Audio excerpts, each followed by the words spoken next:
Yan. Sumayong udto sa ating lahat, binabati ko po muna, unang-una sa lahat, ang ating Diyos na makapagpakari sa lahat, na El Jehovah Elohim, no? At binabati ko rin po ang iba't ibang mga samahan, no? Sa lahat man ng Badakong Pilipinas na ito, at sa ibang bansa, no? Sa mga kapatiran spiritual, no? Ang Rizalia na ang aking tinatag noong unang panahon at mga Bungkadya na akin ring tinatag na pag-aari ko, no?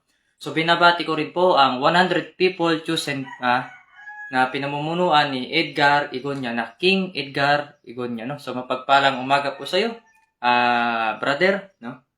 Yan, so good morning sa inyong lahat, no? So before ako mag-start, don't forget to like and share itong video ko na to para lahat po kayo ay pakinig ng mga magagandang mensahe na mula sa ating Panginoong Diyos sumapar sa lahat, no? Yan. Sa buhay natin mga anak, may mga tao talaga na kahit gawan mo sila ng mabuti, gagawa pa rin sila ng masama. Tandaan niyo yan. Ang taong gumagawa ng hindi maganda sa inyo, sa mga paraan na alam nila, yung mga tao na yun ay walang Diyos sa kanilang puso't isipan. Tandaan niyo yan. Dahil walang taong naglilingkod sa Diyos na gumagawa ng masama sa kanyang kapwa. Maliban na lang kung siya'y alagad ng demonyo or kadiliman, no? Yan, sumaga tayo ngayon, oh.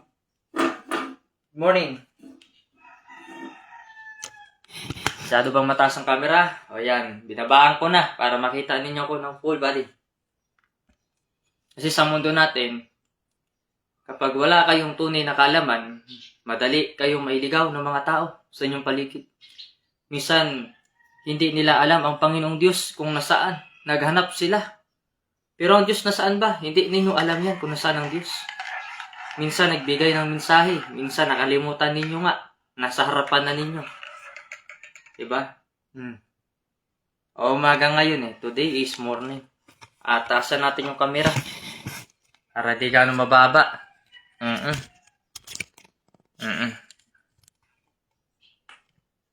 O yan. Yan. Bago ang lahat, huwag niyo pong kalimutan na ibahagi ito sa lahat. Itong mensahe ko na ito. Para mabuksan ang kanilang kaisipan, no? At ang kanilang pangunawa ay lumawak pa. At hindi sila maligaw ng mga landas. Yun ang mensahe ko sa inyo. Tandaan ninyo, kapag may taong gumawa sa inyo ng hindi maganda, tapos nag-spiritual sila, tandaan nyo, hindi naman lahat ng nag-spiritual ay mula sa Diyos. Tandaan nyo yan, no? Ang tunay na nag-spiritual, hindi gumagawa ng masama sa kanyang kapwa. Tandaan nyo yan. Dahil ang pagmamahal ng Diyos ay napakaganda. Hindi nakakasakit, kundi nakakaginhawa. Yan. So masaya po ako sa mga nandito natin mga kapatiran, no, sa iba't ibang sama, no. Binabati ko ulit si King Igonya Eddie. Dagan salamat sa iyo kapatid sa pagbati nimo sa kungalan sa imong live kaniha. Kaya nanood ako ng live niya kanina Sakto mga 9 o'clock PM. Nagising ako nung araw na yan, nung kagabi. Then nanood ako ng live niya. Maganda yung mga mensahe. Very good. Pagpatuloy mo lang yan, ang mga mensahe ng ating Diyos Ginoo. Para malaman nila kung nasaan ang Diyos. Dahil marami ngayon mga anak naghanap sa Diyos pero bulag yung mga mata nila. Nakaganon yung mata nila, naka-blindfold. Hindi nila tinanggal. Kaya hindi nila makita ang Diyos Ginoo, no? Ayan, tandaan nyo, yung mga gumawa sa inyo na hindi maganda, walang Diyos yan sa buhay nila. Kaya nga sila gumagawa ng masama Meron akong isang nakausap kanina. Tanong niya sa akin, Divine, Master, meron po akong isang karelasyon. Siya po ay spiritual din. Bakit po ganon? Sinaktan niya yung damdamin ko. Nung kaunti na po yung pinapadala ko sa kanyang pera, nanlamig na po siya. Ito ang response ko doon, anak. Ang tunay na pagmamahal ay hindi nasusukat sa pera. Kahit wala ka maibigay sa lalaking yan, kung talagang mahal ka niya, siya mismo ang susuporta sa'yo. Hindi yung ikaw ang susuporta lamang sa kanya. Kailangan balanse kayo. No? Dahil ang pagmamahal hindi nasusukat ng pera, kundi yung katapatan. Ako nga, sa buhay ko, kaya nga, kung minsan, nakita niyo yung post ko minsan na mag-ingat kayo sa mga babae or sino man. Or minsan lalaki rin Kasi ang pagiging gold digger, hindi lang naman sa babae yan binabangkit. Minsan may lalaki rin ganyan. Kaya payo ko sa mga lalaki naman, no? Pag kayo nagmahal ng totoo, huwag niyong saktan yung babae. Huwag ninyong pirahan dahil lang may pera siya, gusto niyo siya. Huwag ganon. Mahalin niyo siya kung anong meron siya. Mahalin niyo siya kung wala man siya o meron, mahalin niyo pa rin. Dahil minahal mo, di ba? Dahil kung ikaw man ay nag-spiritual, gagawa ka ng mabuti. Hindi ka gagawa ng masama. Kaya meron nga ako minsan nakikita sa mga social media. Nanggagamot sila, nag-spiritual sila, pero makita mo yung gawain nila. May naninigarilyo, may umiinom ng alak. Pag ganun ang nakita ninyong gawain nila, tandaan nyo, hindi yan galing sa Diyos. Kasi wala naman tinuro ang Diyos sa balaod na magbisyo ka, uminom ka, magpatato ka ng mga tato sa katawan kasi pang dipinsa. Wala siyang inihayag na ganyan sa banal na kasulatan. Ang sinabi ng Diyos Ginoo, kung kayo ay nakabasa ng kasulatan, ang inyong katawan ay ingatan ninyo sapagkat yan ay templo ng Panginoong Diyos. Diyan manahan ang spiritual na kapangyarihan. Ako, wala akong kahit isang tato sa katawan ko. Wala akong bisyo. Ang agahan ko sa umaga, kundi gatas, Milo. Yan lang ang gawain ko. Tapos gumawa ng mga spiritual na mga gawain. Panggagamot po natin sa tao.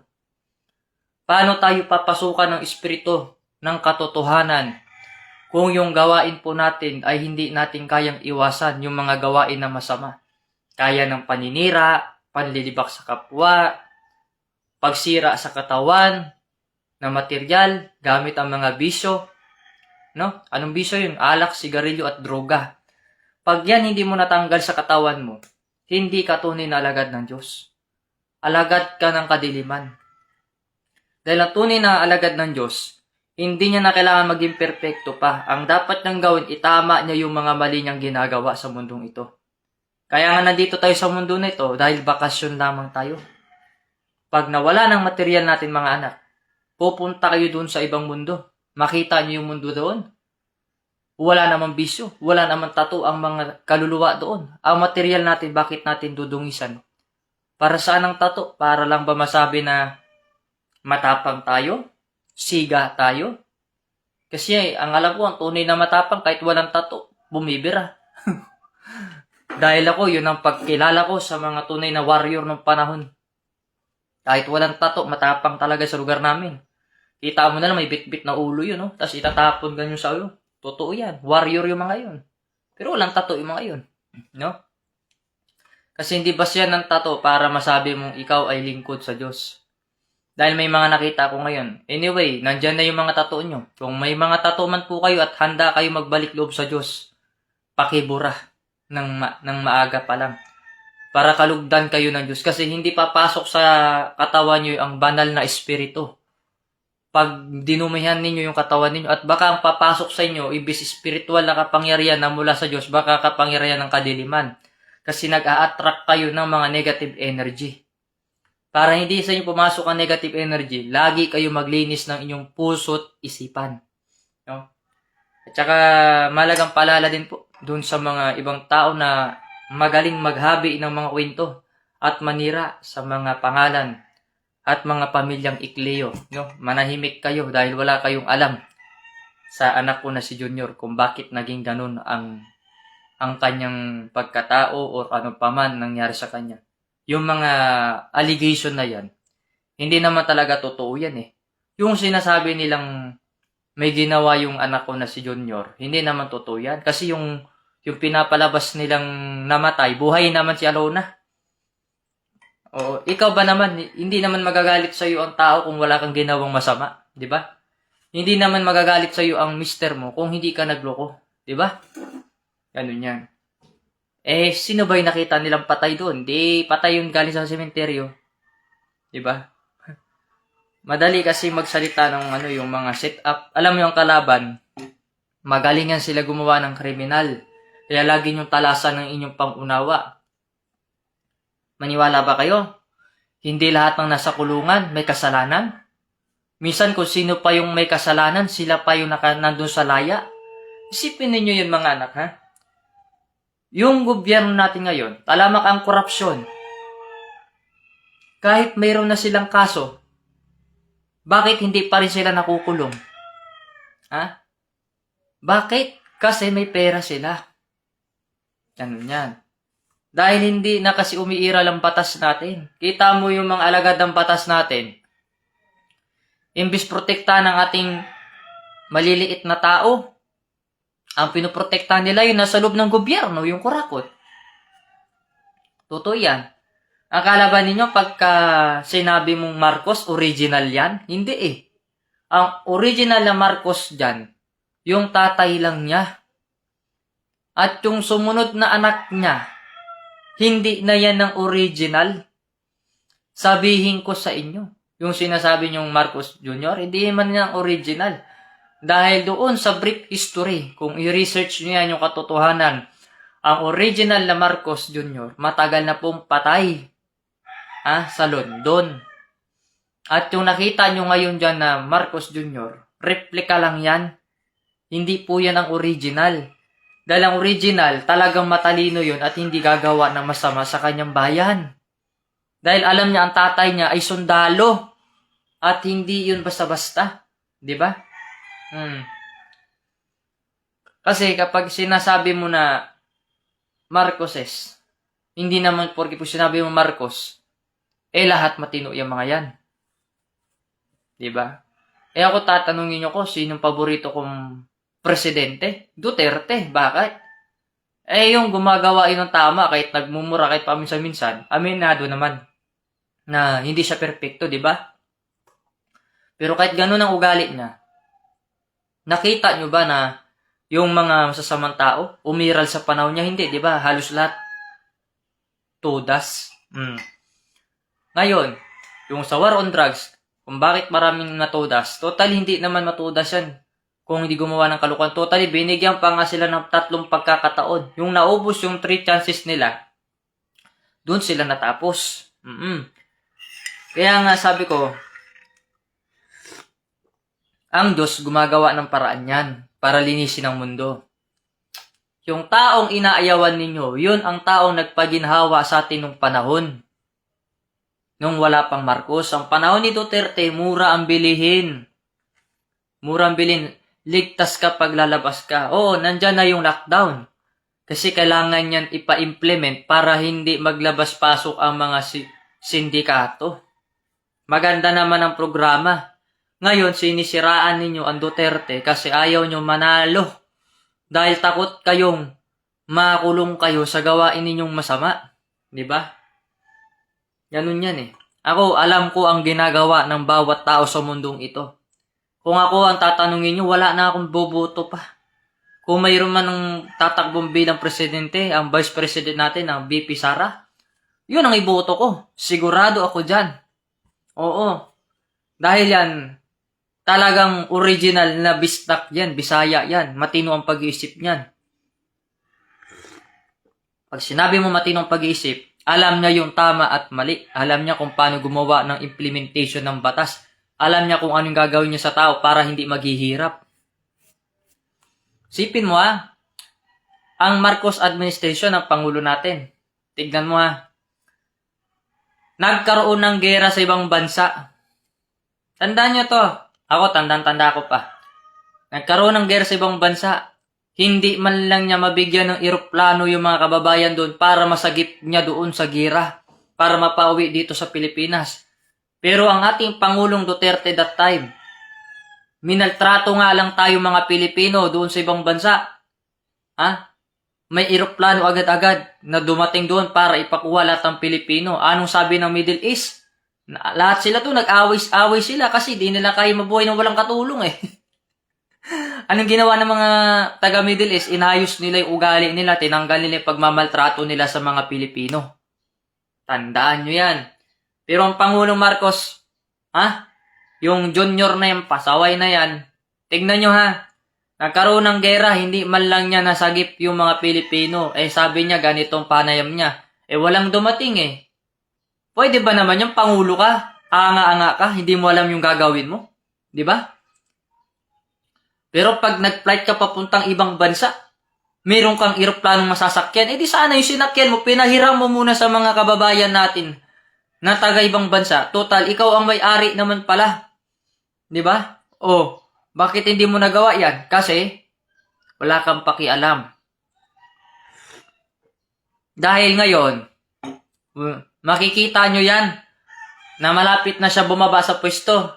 Ngayon, doon siya nagpapasikat ngayon. May mga bigas siyang pinapakita sa Pilipinas, may mga kunyari pinamimigay. Alam mo, noon pa sana ginawa mo yan, kahit hindi ka pa sa posisyon mo at wala ka pa sa posisyon mo, dapat noon pa ginagawa mo yan. At saka, yung hindi pa sana nagkakaroon ng eleksyon, ginagawa mo pa rin yan.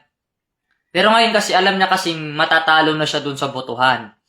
Kaya nagpapabango siya ng pangalan sa social media. Tandaan nyo, huwag nyong kalimutan yung ginawa ng Marcos na yan.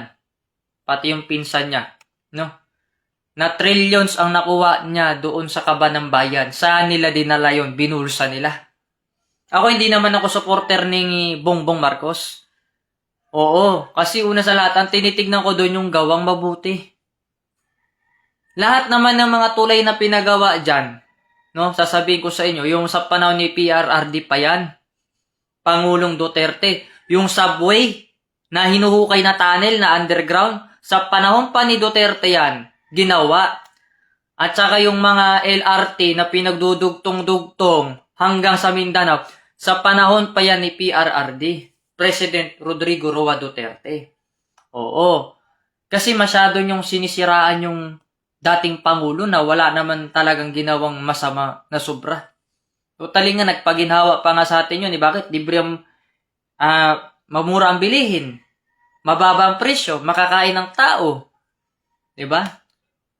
Tapos nagkaroon pa kayo ng 4-piece. O sino ba nagpatupad ng 4-piece na yan? Diba ang Pangulong Duterte? O. Tapos yung mga, yung mga license nyo dyan sa mga driving skill nyo dyan, mga lisensya nyo sa pagdadrive at saka dun mga passport nyo. Dinagdagan niya ilang years na yan bago ma-expired. Pangulong Duterte pa rin ang gumawa niyan. Kaya wag nyong sasabihin na masamang tao ang tao dahil ang tinitignan nyo lang kasi doon yung kung paano niya kinuskus yung masamang tao. Natural, presidente yan. Gagawin niya kung ano yung tama. Alangan naman na kayo mga adik kayo, pag nang-rape kayo, okay lang. Ha? Okay lang ba sa inyo yan? Pag kayo yung mga adik na yan, nang-rape sa inyo, absuelto sila. Ay, hindi kayo papayag dapat kasi masama yung ginagawa. Gusto nyo ba yung mga anak ninyo, mga minor de edad, hinahalay nila? Ayaw nyo naman yun, di ba? Kaya nga nandiyan ang Pangulong Duterte para aksyonan yung mga ganyang gawain. Ngayon, ayan ang ayaw ng Marcos administration.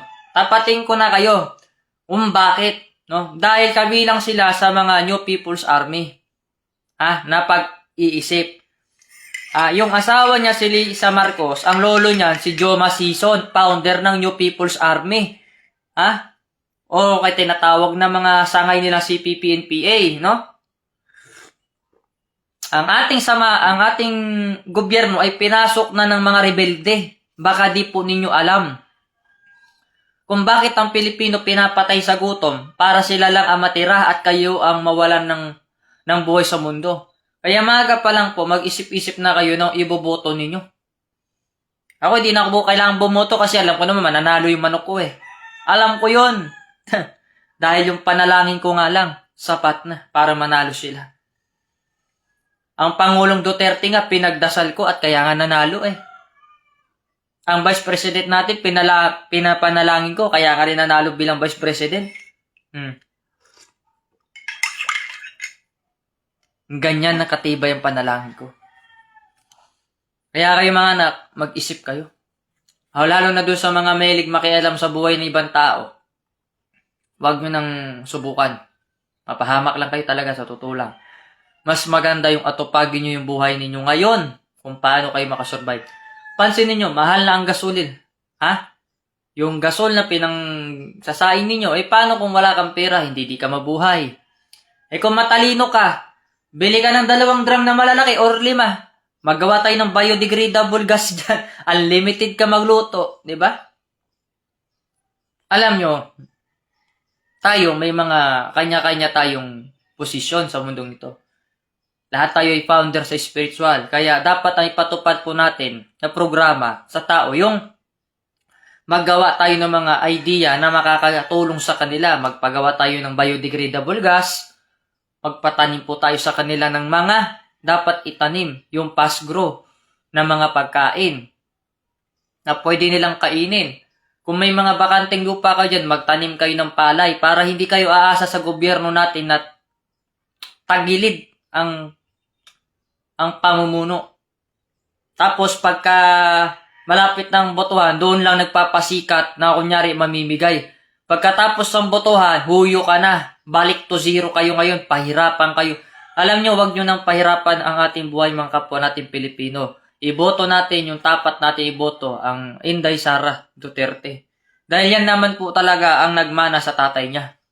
Ang father niya noon pa man, nung nandyan pa yan, nung panahon, nung hindi pa yan tinatraidor ng Marcos administration at hindi pa siya pinakuha ni ano doon sa dahig, nung nandito pa sa Pilipinas ang ating Pangulong Duterte, yan ay isa sa mga napakagaling na presidente na nakita ko sa buong buhay ko. No? Bakit? Isipin mo, lahat ng mga abnormal dito na adik, kinakatakutan siya dahil tinutudas. Oh. Tapos kayo, ayaw ba niya yun? Nalalabas kayo? Safety yung mga anak niyo? Mabawasan ng krimen sa ano? Pagka-presidente talaga, gagawin niya yung gusto niya. Yung dapat niyang gawin. Oo. Bakit sa tingin mo, siya ba talagang pumatay? Hindi naman siya yung bumaril eh. Yung mga PNP na nandyan. Oh, di ba? Kaya mahirap yan. Ngayon sa gobyerno natin, ang namumulong ngayon, ang mga terorista. Nandyan ang NPA. Yan ang sinasabi ko sa inyo. Kaya kayo mga kapwa ko Pilipino, hindi ako pwede sa mga taong mahangin at saka yung mabait lang kunwari, tapos hindi naman pala. Gusto ko yung totoong pagiging leader ang iboboto natin. Sinong dapat na leader? Ako, di ko kailangan dyan sa gobyerno dahil marami akong ginagalawan na samahan. Di ka na kailangan. Dahil ako nabubuhay ako kahit walang gobyerno ng Pilipinas. Alam nyo ba bakit? Gobyerno ng Diyos ang nasusunod sa buhay ko. Hindi gobyerno ng Pilipinas. Ngayon, pansin ko lang sa lahat ng mga bangko, napakadaming discrimination.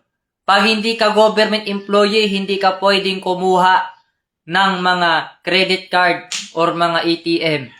Pero sa Japan, basta Hapon ka, basta taga doon ka sa kanila at mayroon kang pera, pwede ka makakuha, walang discrimination. Dito sa Pilipinas, kahit ang tinda mo lang, nagtitinda ka lang ng gulay sa palengke, bawal pa rin silang kumuha. Kaya nga yung video, pinasok ng hacker kasi mayabang kayo video yan Napakaangas pa naman ng mga nandyan mga, akalain mo yung mga sekretary nila nagtataray-taray na ganun, akala mo napakayaman tsaka napakataas sa pinag-aralan. Kumakain naman ng kanin, tumatain naman sa araw-araw. Bakit kaya ganyan ang video? No, yung mga employee nila nagtataray-taray. Akala mo ang yayaman. Samantalang mamatay din naman pagdating ng panahon. Kumakain lang naman ng kanin din naman. Tumatay naman sa araw-araw, mabaho naman yung tae. Di ba? Kailangan, pag employer kayo sa gobyerno, maging mabait kayo. Hindi yung nagtataray kayo. Tapos pag nabalikan kayo ng sumpa, kung sino man yung naanuhan ninyo, pagamot kayo sa mga manggagamot. Ako hindi ko sinasagip yung mga ganong mga ugali ng mga babae, yung maldita. Buti nga sa'yo na kulam ka, kay mayabang ka, tsaka maldita ka. Meron nga dyan good morning mula. Kay Sabiron. Good morning sa'yo. Meron kasi nilapit sa akin si Sabiron, naalala ko na. Isa daw yata yun sa mga employee ng gobyerno. Nakakasakit, ganyan-ganyan. Balita ko, napagsabihan yung babae na hindi maganda. Ang napagsabihan niya, matanda pa naman.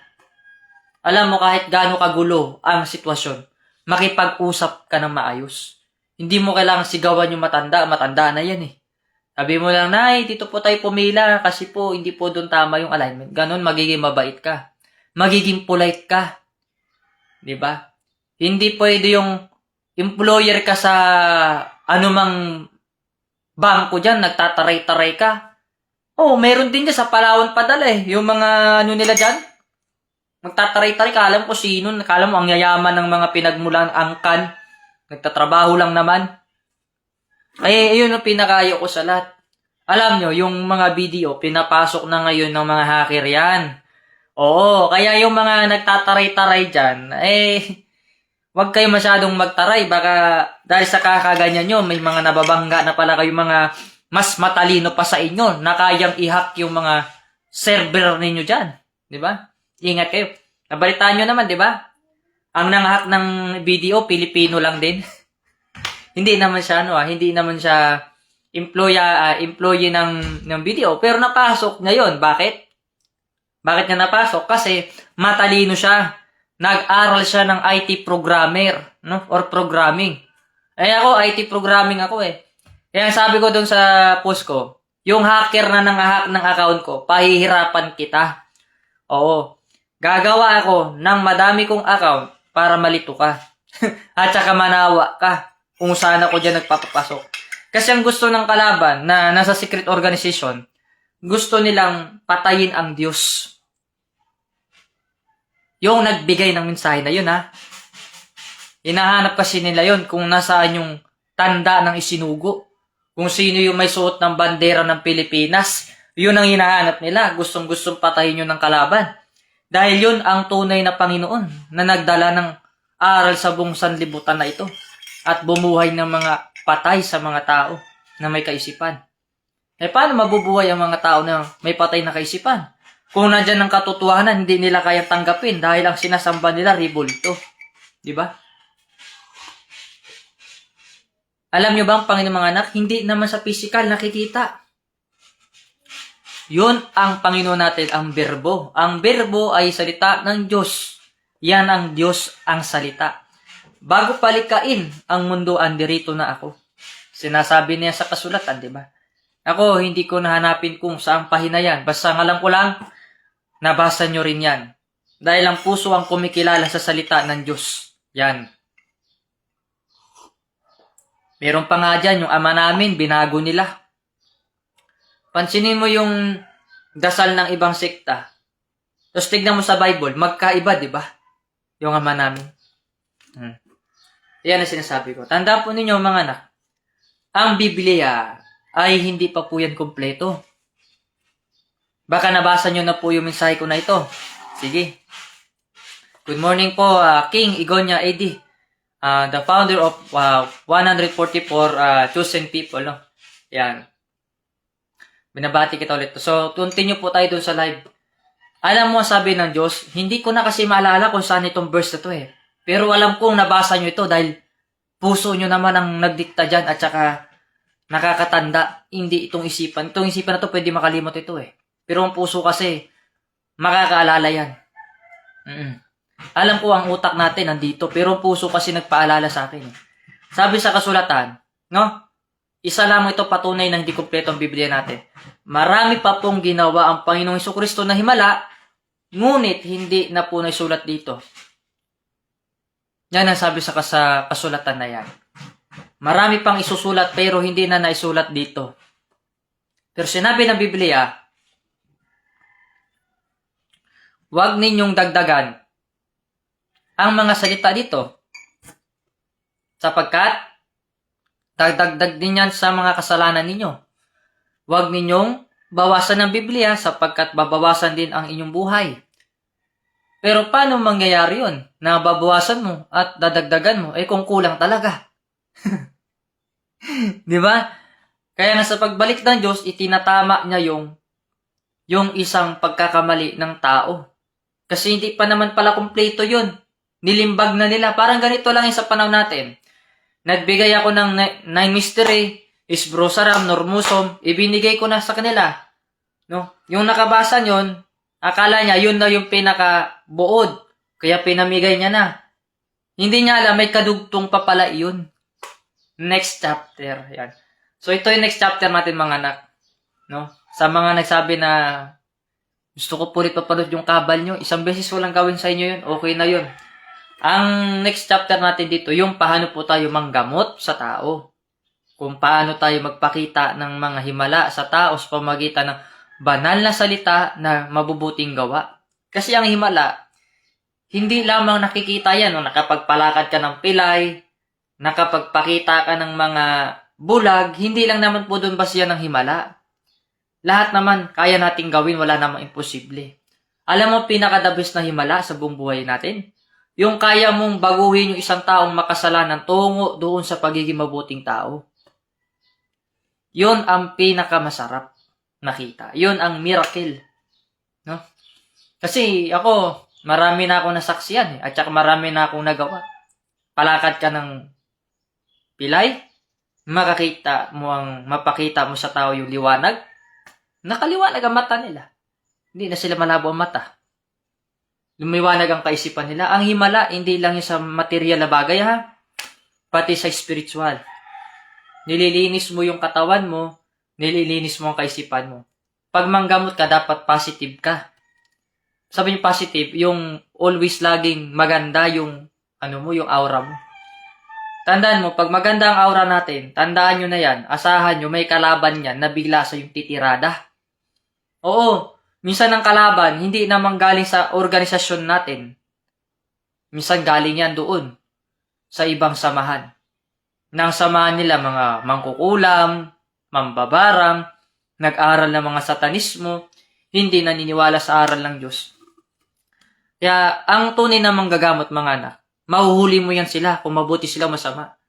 Pag nakita mo ang manggagamot, naninigarilyo at umiinom ng alak, nanluloko ng babae, hindi tunay na manggagamot yan. Kampo ng kadiliman yan. Ang tunay na manggagamot, wala kang makitang kapintasan sa katawan niya. Parang simple lang, sorry, kagaya ko. Simple lang. Yung iba nga hindi naniniwala, pero okay lang. Kasi sabi daw nila ganito yan. Mayroong isang taong pasyente na inilapit sa akin. Dahil ang gusto ng babae is maging okay sila ng mister niya. Yung nakita yung picture ko, siguro, disente yung suot ko, maganda yung pananamit ko dun sa picture, parang di sila naniniwala na manggagamot ako. Bakit ang gusto niyo ba makita yung manggagamot? Yung taga-taga bundok na may hawang tungkod na. Tandaan nyo, ang Diyos pwede magpalit ng itsura. Pwede maging pulubi, pwede maging malinis. Hindi ko kailangan magkaroon ng props para paniwalaan. Tandaan nyo yan. Sapat na yung lihim ang pagkatao ng nasarapan nyo. Ngayong umaga na ito. Pero ang puso ang makakilala sa mga mabuti kong mga gawa. No? Kaya yung mga serbisyo ko nung panahon, simula sa mga lalaki at saka sa babae, nagbalikan na sila ngayon, isa-isa pa, konti-konti na sila nagbabalikan. Doon po sa darating po natin na event, this coming April 25, magkita-kita po tayo, no?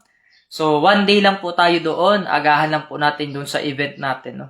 Para mabigyan kayo ng, ng inyong mga memorandum, no? Tsaka mission order.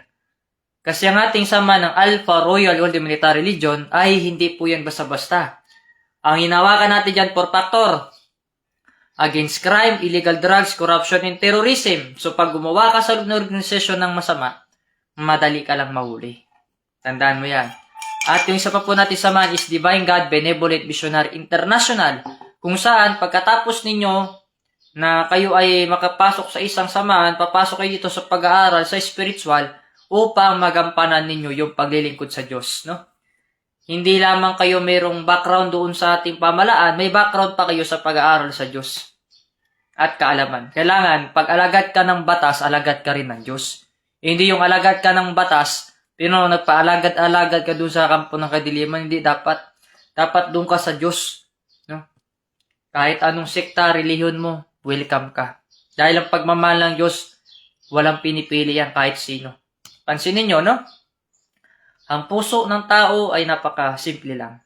Pag ginanon mo ang iyong kamao, ganito lang din kalaki ang puso mo. Yan. Kung gaano kalaki ang kamao mo, ganon kalaki ang puso mo. Siguro na topic tayo dyan, di ba?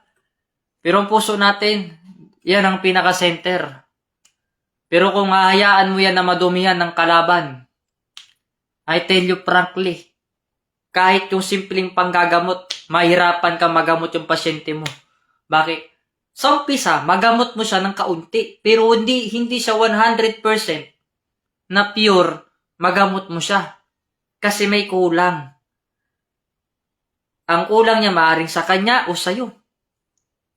Maaaring may kulang sa iyo. 'Di ba? Hindi mo magawa yung obligasyon mo ng tama at kumpleto. Pangalawa, ang problema doon naman sa kanya, doon sa pasyente mo. Maaaring nagpapanggap na may sakit at hindi naman naniniwala. Ganun yan.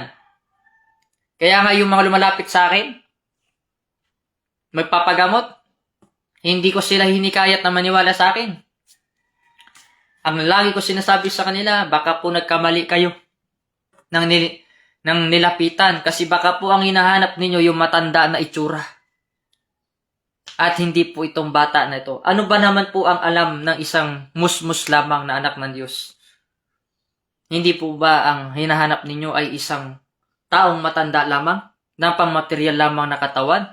At yun po ang inyong paniniwalaan? Sino pa naman po ba ang anak ng Diyos na nangaral sa templo noon hanggang sa pagbalik ay napakabata? Ang bawat salitang namumutawi sa akin labi ay kagalingan ninyong lahat. Hindi po ba kapag may sakit kayo sa inyong isipan, puso, katawan, lupa, ano po ba ang karamdaman na iyan? Karamdaman niya ng pag-aalala. Isipin mo, pag marami kang iniisip, nag-aalala ka, nagkakasakit ka, subukan mo matulog, bago ka matulog, magdasal, tapos matulog ka. Pagising mo, kumain ka. Tapos yung naniningil sa'yo ng utang, titigan mo lang. Oo, wag mo pansinin. Alam ko may utang kayo dyan eh. Pag may naniningil sa inyo, sabihin mo lang, pasensya na po, wala pa po kami pambayad. Yan lang. Dahil, Diyos mismo ang gagawa ng paraan para mabayaran mo yung utang mo na yan.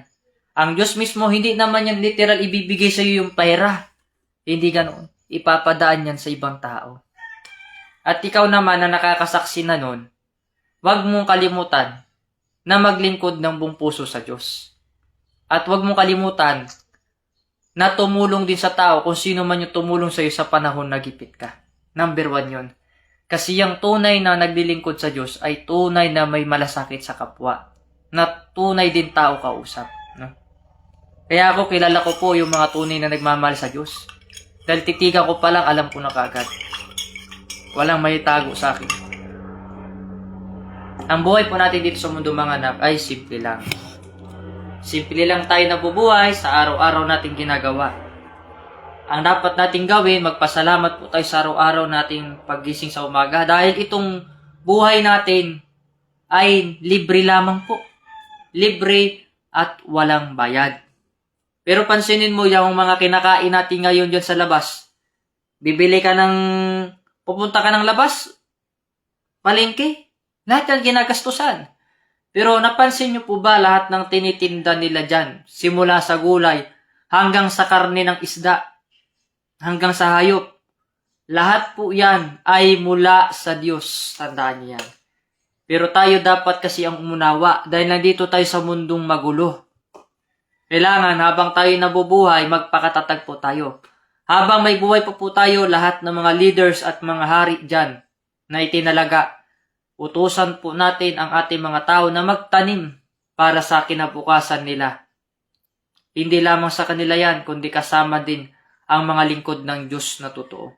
Kasi ang programa po ng Diyos ay hindi para sa kanyang sarili, kundi para sa mga kanyang pinili. Kaya nga yung programa ko, nandyan na yan eh. Sa Mindanao, may malawak tayong lupa. Magtatanim tayo doon. Sa ibang lugar, mayroon din po tayong malawak na lupa. Magtatanim pa rin tayo doon. Lahat po yan ay voluntaryo. Kasi meron po akong ipapatayong isang syudad. Ang syudad na yon ay napakaganda. Kung saan ang syudad na yon ay walang polusyon. Makinig ha? Tawakan nyo ang pangunawa nyo at laliman pa po. Ang syudad na ipapatayo ng Diyos ay walang polusyon. Pag huminga ka doon, hindi ka makakaramdam ng sakit. hahaba ang buhay mo.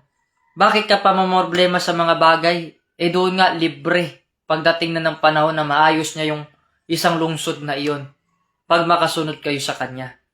Ang ipatayo niya doon, mga gusali, yun ang tinatawag na Golden City. Sa Golden City, libre mo yung tubig mo dyan, libre ang kuryente mo dyan. Kahit magwanto sawa ka magluto dyan kung anong lulutuin, unlimited yan na gas. Ang tubig mo dun sa kanal, pag sinalot mo ng tubig, pwede mong inumin. Malinis, purified water na. So anong gagawin na lang ninyo doon sa kaharian ng Diyos? Yun yung magtanim tayo na magtanim.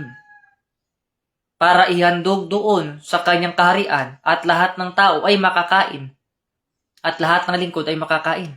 Alam niyo po ba ang pinili ng Diyos ay hindi lamang 2 hari? Kundi 24 king ang pinili ng Diyos para maglingkod sa mga gawaing ito. At bukod pa po sa 24, mayroon pa pong 100 plus na hari. Na hari na yon. Hindi lamang po 2 o 24, marami pa pong hari pipiliin ng Diyos para maglingkod sa kanyang harapan. Kasi yung programa ng Diyos, napakaganda yan. Libre ka ng kuryente, libre ka ng tubig, libre ka ng tahanan. Ang gagawin mo lang sa kaharian, maglilingkod ka. Magboboluntaryo ka. No? Dahil lahat doon, sagot naman ng Panginoon yung pamumuhay ninyo. No? Gigising ka sa umaga, mayroon ka ng isang sakong bigas na naka-stack sa bahay mo. Pag tuwing gising mo sa umaga, may gatas na doon sa tapat ng pintuan ninyo, nakabote yan. Iinumin nyo na lang. Ganon doon sa kaharian ng Diyos, inaalagaan bawat isang tao. Bawat isang tao, napaka-VIP. Alam nyo VIP? Akalain mo, isa ka sa lingkod ng Diyos, tapos sa dami ninyo, lahat kayo doon VIP. Very important person na inaalagaan ng Diyos.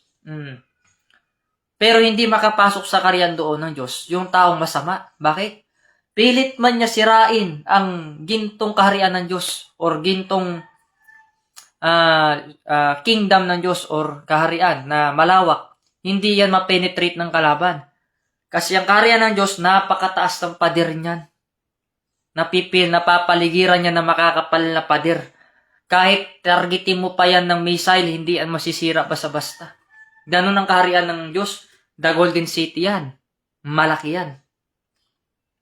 Kasi sa tuwing pagpikit kong ganyan, nakikita ko yung kaharian ng Diyos Kung ano yung sasapitin ng tao pag nakasunod. Sa Golden City na yan, may malaking mga gusali yan, naka-chamber yan.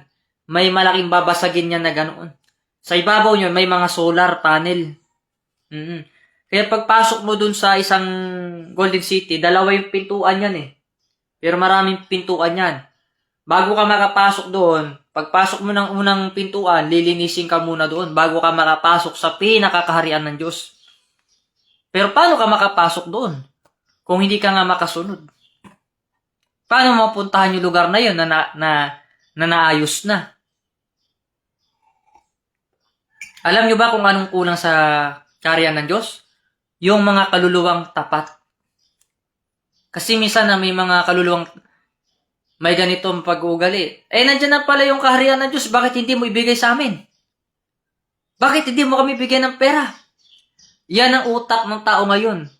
Hindi pala ang paglilingkod sa Diyos ang ginagampanan nyo, kundi pera pala pananalapi. Alam nyo ba yung kaharian ng Diyos doon? Yung bawat batong haligi na kulay puti, napapaligiran ng ginto, walang halagayan doon sa kaharian ng Diyos. Palamuti nga lang yung ginto. Gusto mo man ibenta yan doon, tatanggihan ka lang ng mga tao kasi wala silang pakialam sa kayamanan. Alam nyo kung anong mahalaga sa kanilang kayamanan doon? Yung buhay na walang hanggan. Mamatay ka man sa material mo, pwede ka ulit buhayin doon, unlimited. Magkasakit ka man, hindi ka makakasakit doon dahil yung environment mo, protektado ka laban sa mga sakit. No? Hindi makapasok yung mikrobyo doon kasi yung hangin mo doon nakapilter. Ganong katindi doon sa kaharian ng Diyos. Walang radiation doon. Papasok ka sa kaharian ng Diyos, wala kang makikitang gumagamit doon ng Yung tinatawag natin dito, yung pinag-aaway dito sa Pilipinas, yung oil, yung gasolina, walang gumagawa, gamit ng ganyan doon sa ibang area ng Diyos. Wala. Ang makita mo lang doon, mga lumilipad na sasakyan, na libre ang kuryente na yan, gumagana. Hindi sila nakakasira ng kapaligiran. Kumbaga, ano sila nature friendly sila. Alam nyo ba yung bawat sasakyan na yan? Lumulutang lang sa area yan. Lumilipad yung ganyan, no? Ang gamit nila doon, libreng kuryente, unlimited. Ang nagpapagana lang doon, frequency. Diba? Isipin mo, bakit ko alam yung mga bagay na iyon?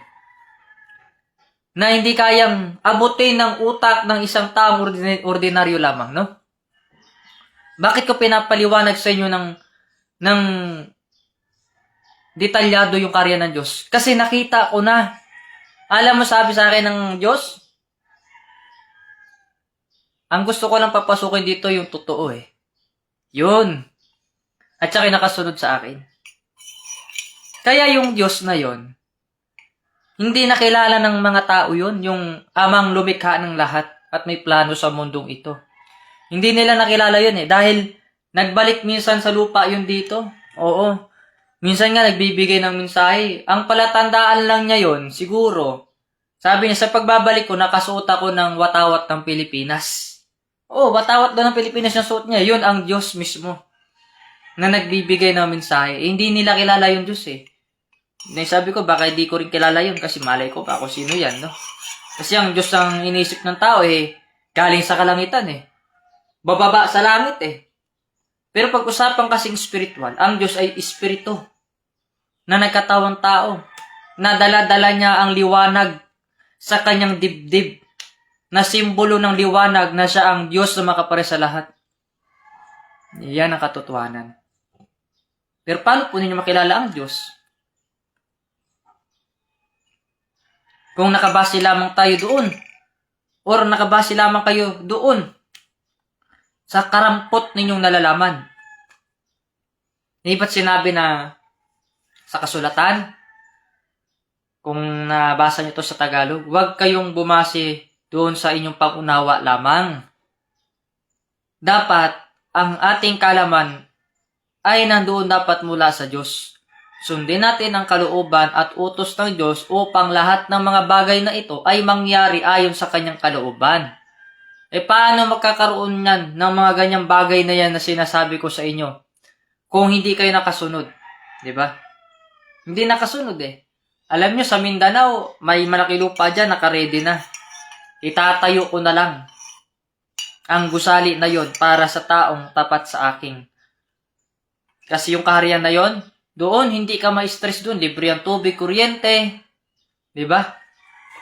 Libre ka pa, unlimited ka pa magluluto. Ang gagawin mo na lang, makain, tulog, magtanim, maglingkod sa Diyos. Yun lang ang trabaho natin doon. Hindi mo na po problemahin yung pera doon Kasi doon, sa kaharian ng Diyos, hindi mo na kailangan ng pera. Oo. Halimbawa, may gusto ka lang hingiin doon sa, ganito lang. Sa isang pamilya, ang minimum nyo lang, 2 sakong bigas. O pagkatapos ng isang buwan, nakalista yan. Oo, bibigyan na naman kayo ng bigas. Unlimited ang pagkain doon. Ikaw na nga lang mananawa sa kakakain, no? Ang karya ng Diyos, mga anak, napakaganda. Ako na nagsabi sa inyo. Kahit siguro, ipaliwanag ko sa inyo ito, hindi nyo ito maunawaan. Pero dinidetalyado ko na para malaman nyo. Kasi nakita ko na yung hinaharap. Ang haring mga upo doon sa trono ng Diyos ay hindi 2, no? Kundi 24 matatalinong hari na mula pa sa iba't ibang lahi, no? At sila naman yung mga hari na yon na marunong umunawa sa tunay na kaharian ng Diyos at programa ng Diyos. Kasi pag sinabi mong hari ka, ito ka. Pero may pinaka King of Kings pa. Ito yung nagbibigay ng mensahe sa iyo. Sumasaklaw sa iyo ang Panginoong Diyos na mapare sa lahat. Yan ang tunay na hari sa lahat. Ako? Hindi ako hari. Ordinaryo lamang akong tao na nagtitimpla ng aking Milo, umiinom sa araw-araw. Kung meron akong gagawing hari, yun yung mga taong naging mabuti. Sila yung mga hari na gustong maglingkod sa Diyos.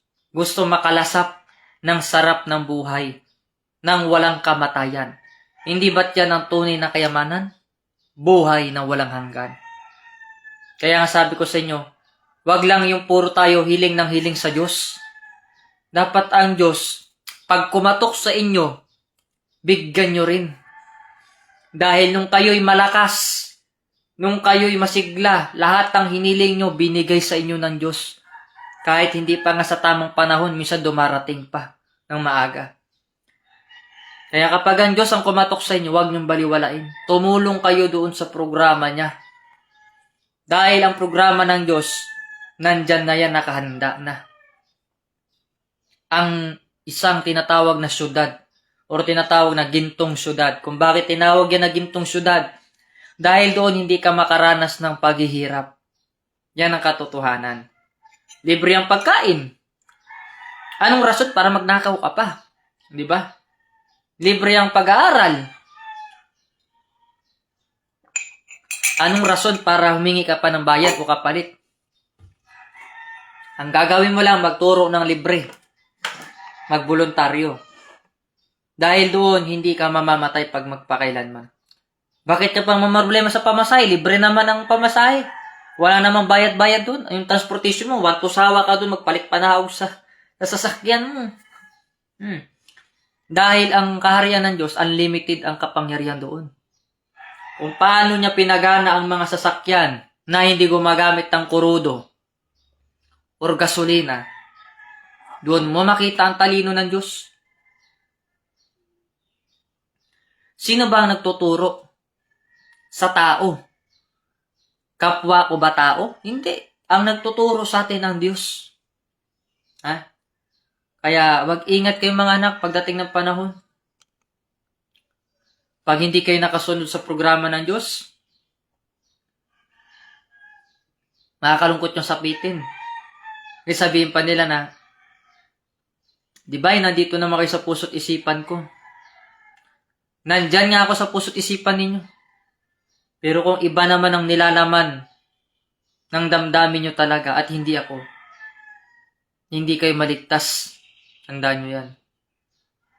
Alam nyo po ba ang Philippine Benevolent Missionary?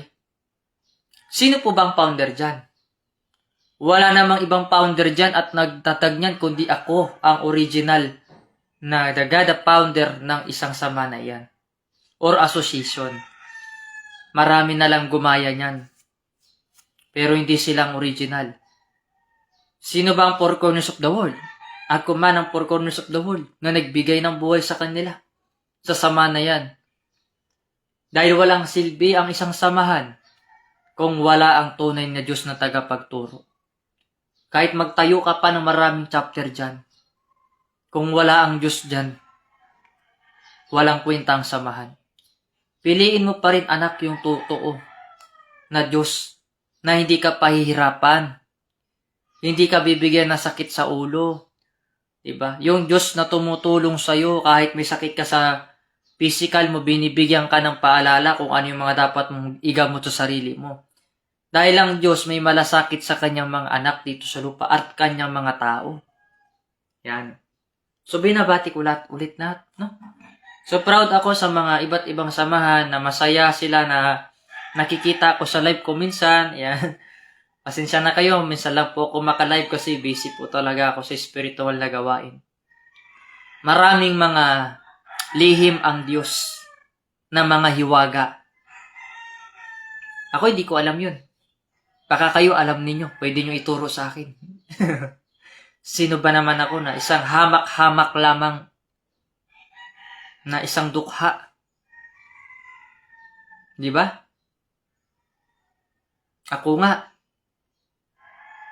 Ay ako si ako nga. Sino kaya makakilala kay ako nga? Kundi ako pa rin nga. Sino si ako nga? Hindi ba't ang nagbibigay ng buhay dito nga? Dito sa mundong ito? Sino ba si ako nga? Hindi ba't si ako nga ay salita? Bago palikhain ang mundong ito? Nang salita ang pangalan ay berbo? Ako nga. Si ako nga ay malalim na salita. Ako ay si ako nga. Tinawag ninyo ang Diyos? Kilala nyo ba siya? Ako ay si ako nga. Paano makilala ang Diyos kung material ang tinitignan mo lamang at hindi ang spiritual? Na tinatawag niyang, ako ay si ako nga. Pag sinabi mong ako ay si ako nga, yan ang pangalan ng Diyos na simple lamang. Na hindi nakilala ng mga tao na ako ay si ako nga. At wala na iba pa. Ang Diyos, mga anak, ay malalim yan mag-isip. Hindi yan kayang maabot ng kahit sino man na tao sa mundo ito. Kahit pa ang pinakamatalinong tao sa mundo, hindi siya maunawaan. Kasi alam niyo bakit? Ang tao nilikha lamang niya sa kanyang mga palad. Ang tao nilikha niya lamang sa kanyang mga ginamit na kasangkapan. Ang kasangkapan na ginamit ng Diyos nung nilikha ang tao. Gawa kayo sa putik at luwad. Ang katawan natin, lupa na ito, ay babalik din sa lupa. Iyan ang katotohanan. Tayo ay nilikha ng Diyos mula sa alabok sa pamamagitan ng kanyang mga banal na kamay. Kaya ingatan natin ang katawan natin. Huwag po natin sirain, huwag po natin dungisan. Mahalin po natin ang katawan natin. Dahil pag dumating ang panahon na hindi po natin alagaan ang ating katawan, tayo din magkaroon ng problema. Kaya pag magkasakit ang iba sa inyo, huwag nyo isisi sa Diyos na nagkasakit kayo. Diba? Sasabihin nyo, God's will. Paano mo sabihin God's will? Naninigarilyo ka nga, uminom ka ng alak, kasalanan mo yan. Isisi mo yan sa sarili mo. Kasi kung bakit hindi ka naging mabuti sa kabila ng pagiging mabuti naman sa iyo ng Diyos. Walang itinuro ang Diyos sa samahan ng PBMA na maging bastos ang ugali. Tandaan nyo yan. Dahil ako nga mismo ang tagapagturo dyan sa samahan na yan. Ako ang original ng founder niyan. Walang ibang founder dyan. Ako lamang nang nagbigay at nagtudlo sa inyo ha. Kinsa kayo, mga tao nagpang-angkon ng akong ngalan na wala man kayo kabalo sa akong pagbalik dito sa yuta. Kaya yung mga bago-bago ngayon, hindi nakakilala. Nadunggan lang naman ninyo ang akong mga mensahe doon. Pero dili kayo nakakita sa akong material na katawan kung kinsa ba ito nagmensahe sa inyo.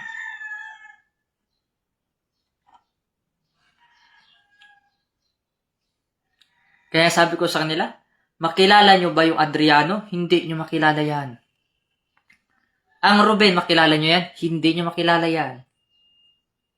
Bakit hindi nyo makilala? Dahil hindi puso ang ginamit ninyo. Pero kung ginamit nyo ang puso nyo, makilala nyo kaming original spiritual division na nananahimik lamang at nanunood sa mga kalukuhan ninyo dyan. Yang buong Dinagat Island na yan, hanggang sa Bukas Grande, hanggang Surigao, lupa ko yan. Lahat ng nandyan kayo, lupa ko yan. Wala kayo dyan kung hindi ko binigay yung lupa na yan. Totally nga, yung mga tumira sa lupa ko na yan, wala kayo lupa talaga dyan. Totoo yan. Paano kung hindi ako mabait ng panahon ko na yun? Wala sanang tirahan mga ninuno ninyo. Tapos kayong mga nakatira dyan, magawa ng hindi maganda. Libakin ninyo ako ng libakin, durugin ko kayo. Tandaan nyo yan. Walang isla na tumatagal sa kapangyarihan ng Diyos. Nakita nyo ba yung ibang lugar sa Cebu? Sa sobra nilang pagmamataas, ginanon sila ng Diyos. Pak! Ginamitan ng bagyo. Nalubog sila doon sa baha. Maraming namatay. Sana naisip nyo yan.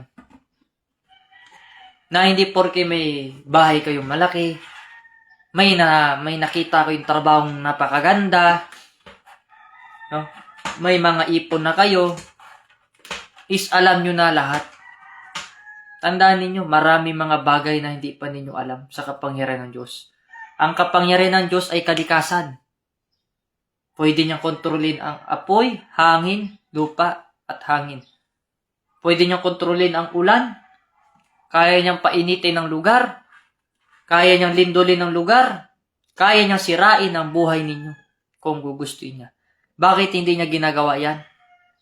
Hanggat mayroon pang naniniwala sa Kanya at nagmamahal sa Diyos, hindi niya hayaan na masira ang pagkagunaw ng mundo. Tandaan niyo yan. Yung mga nararamdaman nyo ngayon na mga gera sa iba't ibang bansa, wala pa yan. Hindi pa yan yung end of the world. Yan ay patikim pa lang. Hindi mangyayari yung katapusan ng mundo. At hindi rin mahahati sa gitna ang mundo. Hindi rin masisira ang mundo sa 10 piraso. Ang sinasabi ng Diyos doon ng pagkagunaw sa mundo, yung sisirain niya yung bahay ng mga tao makasalanan. Yun. At pag nalinis na lahat yan, ibabalik niya yung mga kaluluwa ng tao sa lupa na may katawang lupa na ulit. Na yun yung mga naglingkod sa Kanya. Nasaan yung mga katawang lupa na yun nung panahon ng nagkaroon na naman ulit ng panibagong trahedya? Kukwento ko na sa iyo to para malaman ninyo to. Mayroon pang isang darating na pinakamalaking sakuna. Bago mangyari yon, nakatago na kayo doon sa tinatawag ko, the Golden City. Doon ko kayo ilalagay. Ngayon, pag tumaas ang baha, natatabunan yung Golden City. Makikita nyo yung mga isda, lumalangoy-langoy doon. Parang nasa loob ng aquarium, di ba? Pag umupa na yung baha na yan, yun ang sinasabi ko sa inyo. Babalik kayo doon sa lupa, doon kayo maninirahan. Kasi ang tunay na matitira sa mundong ito, kundi yung mga anak niya lamang, na handang magserbisyo sa Kanya, handa siyang mahalin, handa siyang ibigay sa Kanya kung ano man yung gusto niya. Ang Diyos hindi niya kailangan ng salapi, hindi niya kailangan ng kayamanan. Ang kailangan niya ang serbisyo ninyo ng bukal sa puso. No? Kaya para hindi po kayo makakasakit, lagi po kayo makikinig sa mensahe ng Diyos. Para hindi po kayo nasasaktan, ang mamahalin nyo, yung Diyos lamang at wala nang iba pa. Tandaan nyo, ang Diyos ay nagkatawang tao. Di ba? Bago pa kayo magkaroon ng mga asawa nyo sa mundong ito, sa material, ang una nyong naging asawa ay ang Diyos na maparis sa lahat. No? Ikinasal kayo sa pangalan niya. Ibig sabihin ng ikinasal, pagsunod sa batas. Ikinasal ka sa pangalan ng Diyos para mahalin mo siya ng buong puso't kaluluwa at paglingkuran mo siya. Kaya ka nga ikinasal sa Diyos eh. Hindi naman porque sinabi mong kasal, yung kasal na pangtao, yung sinasabing kasal sa spiritual at material, no? Na nandoon lahat yon. Yung pagserbisyo mo ng buo, nang walang reklamo, walang alinlangan. Ngayon, nung ikinasal ka na sa Diyos, naglingkod ka sa Kanya bilang misyonaryo. Pagkatapos mong magmisyonaryo, nag-asawa ka. Yun naman ang pinakasalan mo naman sa material mo. Yun ang sinasabi ko. Kaya bago pa kayo magkaroon ng asawa sa buhay ninyo, ang una nyong pinakasalan at naging kasundo nyo ay ang Diyos muna. Diyan kayo unang nakipagtipan sa Diyos na makaparis sa lahat, bago ang lahat. So good morning po sa ating lahat, mapagpalang umaga po sa ating lahat. So binabati ko pala lahat ng nandirito. So binabati ko yung mga anak ko dyan. Mapagpalang umaga sa inyong mga anak, sa mga nanonood sa akin, lalo na sa mga anak ko sa una ko material na katawan. Mahal na mahal ko kayo. Maraming salamat sa nakakilala at sa mga nagduda pa, bahala kayo. Basta ako masaya na ako kung nasaan kayo ngayon, no? Pagpatuloy nyo yung mga bagay na iyon, na pagtatanim yung sinasabi ko sa inyo. Dahil yung sinabi ko sa inyo na yan, totoo yan. Totoong mangyayari yan. Maghanda kayo sapagkat hindi ko alam kung kailan, pero nararamdaman ng aking spiritual na pagkatao, may darating na ganyan. Kaya hinahanda ko kayo sa parating yan. Kaya yung programa ko na to, inayos ko agad sa pagbalik ko para ililipat ko yung mga tao ko doon sa Golden City. Para doon sila titira. Kung ano yung kinakain ng Diyos, yun din ang kakainin ninyo. Kaya nga mahaba ang buhay ninyo doon sa Golden City. Wala kayong stress. Wala kayong maririnig doon ng marites. Wala kayong maririnig na nagdadaldalan doon. Pagising nyo sa umaga, magbabatian na kayo, good morning. Ganun lang. Tapos yung mga bahay nyo, puting-puti doon. Akalain mo, lalabas ka lang ng Golden City, naka-mascot ka pa. Naka-full suit ka pa na para di ka mapasukan ng bakterya. Ganun katindi doon. Bago ka pumasok doon sa tinatawag na karya ng Diyos o Golden City, magdi-disinfect ka muna, baka makahawa ka ng mga mamaya may maritis pa yung sa katawan mo. Kailangan i-disinfect ka, no? So God bless po sa ating lahat. Mahal ko po kayo. Huwag niyo pong kalimutan ibahagi ito sa lahat ng mga tao. Ito mensahe ko po na ito para makahatid po sa kanila ng mga paalala at kung ano po yung mga gagawin nila sa mga susunod na panahon. God bless po sa ating lahat.